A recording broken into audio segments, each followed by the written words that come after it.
ఈ పత్రికా సమావేశంలో పాల్గొని మే 6, 2022 వరంగల్లో మా నాయకుడు రాహుల్ గాంధీ గారు రైతు డిక్లరేషన్లో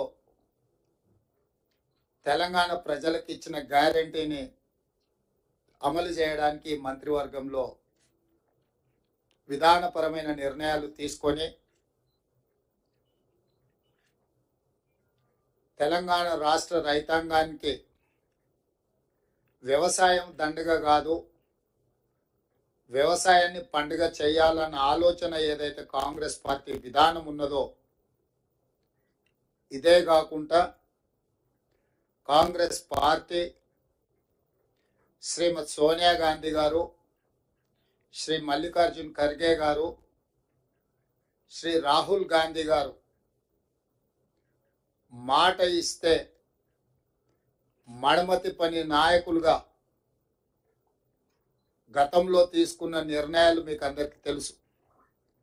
2004 సంవత్సరంలో ఆనాడు కరీంనగర్ గడ్డ మీద శ్రీమతి సోనియా గాంధీ గారు తెలంగాణ రాష్ట్రాన్ని ఇస్తానన్న మాట నిలబెట్టుకోవడానికి ఎంతో సాహసోపేతమైన నిర్ణయాలు చేసిండ్రో మీకు అందరికీ తెలుసు. తద్వారా ఉత్పన్నమైన రాజకీయ సంక్షోభం కావచ్చు, కాంగ్రెస్ పార్టీ ఎదుర్కొన్న విపత్కరమైన పరిస్థితులు కావచ్చు, మీకు అందరికీ తెలుసు. అయినా శ్రీమతి సోనియా గాంధీ గారు ఇచ్చిన మాట నిలబెట్టుకొని మనకు తెలంగాణ రాష్ట్రాన్ని ఇవ్వడం జరిగింది. కాంగ్రెస్ పార్టీ శ్రీమతి సోనియా గాంధీ గారు ఏదైనా మాట చెప్పిండ్రు అంటే అది శిలాశాసనం.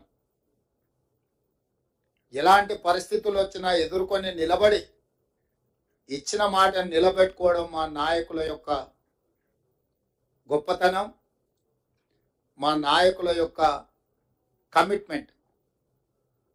అలాంటి నాయకత్వం నుంచి వచ్చిన రాహుల్ గాంధీ గారు మే 6 తారీఖు 2022 వరంగల్లో రైతు డిక్లరేషన్లో 2 లక్షల రూపాయల రైతు రుణమాఫీ చేస్తామని మాట ఇవ్వడం జరిగింది. చాలా సందర్భాలలో చాలా మంది నాయకులు, రాజకీయ పక్షాలు, విశ్లేషకులు కూడా గతంలో ఉన్న పాలకుల యొక్క ప్రకటనలు, నిర్ణయాలను దృష్టిలో పెట్టుకొని కాంగ్రెస్ పార్టీ కూడా అలవి కానీ అమలు చేయలేని హామీలు ఇచ్చిండ్రు అన్నట్టుగా చర్చలు, విశ్లేషణలు చేయడం మొదలుపెట్టిండ్రు. అందుకే ఈ మంత్రివర్గంలో ఇచ్చిన మాట ప్రకారం 2 లక్షల రూపాయల రైతు రుణమాఫీ చేయాలి అని మా మంత్రివర్గం పూర్తి స్థాయిలో విశ్లేషించి, చర్చించి, వివిధ బ్యాంకులలో ఉన్న రుణాలకు సంబంధించిన వివరాలు సేకరించి వాటన్నిటిని క్రోడీకరించి ఆ రైతు రుణమాఫీ చెయ్యాలి అని మేము నిర్ణయం తీసుకున్నాం. తెలంగాణ రాష్ట్రం వచ్చిన తర్వాత గత ప్రభుత్వం 2 సార్లు ప్రభుత్వాన్ని ఏర్పాటు చేసినప్పుడు 2014 నుంచి 2018, 2018 నుంచి 2023 వరకు 2014 సంవత్సరంలో మార్చి 31, 2014 తారీఖు వరకు కట్ ఆఫ్ డేట్ తీసుకొని ఆనాటి ప్రభుత్వం రైతు రుణమాఫీ చేస్తే 16,000 కోట్ల రూపాయలు రైతుల ఖాతాలలో వేయడం జరిగింది. అదేవిధంగా 2018 రెండోసారి ప్రభుత్వం ఏర్పడిన తర్వాత డిసెంబర్ 11, 2023 వరకు కట్ ఆఫ్ డేట్ తీసుకొని వాళ్ళు చేసిన రుణమాఫీ, రైతుల ఖాతాలో వేసిన నిధులు 12,000 కోట్ల రూపాయలు. అంటే గత ప్రభుత్వం 2 విడతలుగా 2 సార్లు ప్రభుత్వం ఏర్పాటు చేసిన తర్వాత చేసిన రుణమాఫీ ఒక్కసారి 16,000 కోట్ల రూపాయలు మొదటిసారి, రెండవసారి 12,000 కోట్ల రూపాయలు.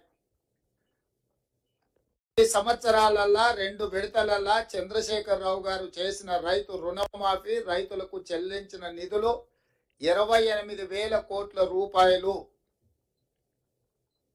ఆ ప్రభుత్వం డిసెంబర్ 11, 2018 వరకు కట్ ఆఫ్ డేట్ గా వాళ్ళు రుణమాఫీని పరిగణలోకి తీసుకోవడం జరిగింది.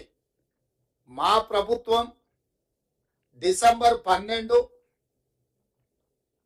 2018 తారీఖు నుంచి మొదలుపెట్టి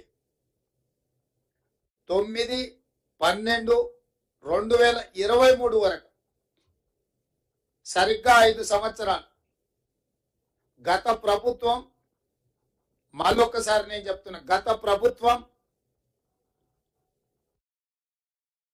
డిసెంబర్ 11, 2018 తారీఖు వరకు కట్ ఆఫ్ డేట్ పెట్టి 2వ విడత రైతు రుణమాఫీ చేసింది.